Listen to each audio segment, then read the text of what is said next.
इलाके में सड़क हादसा पेश आया।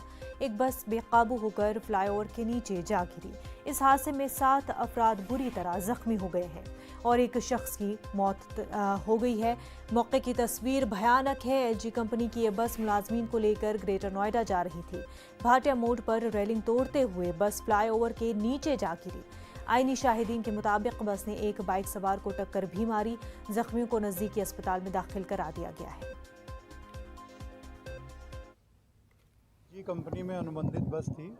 हमने अपने आरटीओ एडमिनिस्ट्रेशन को बोला है कि वो गौतम बुद्ध नगर के आरटीओ से बात करके देखें कि इस बस का स्टेटस क्या है, क्या इसके पास फिटनेस परमिट वगैरह थी या नहीं थी।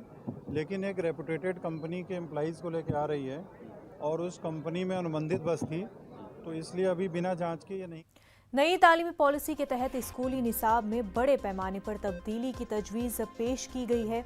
स्कूली निसाब में तरमीम करने के लिए तश्कील दी गई कमेटी की गुज़िश्ता दिनों मीटिंग हुई। इस मीटिंग में नई पॉलिसी के नुकात पर तबादला ख्याल किया गया। कस्तूरी रंगन की क़यादत वाली इस कमेटी ने नेशनल बुक ट्रस्ट के सदर गोविंद प्रसाद शर्मा भी हैं।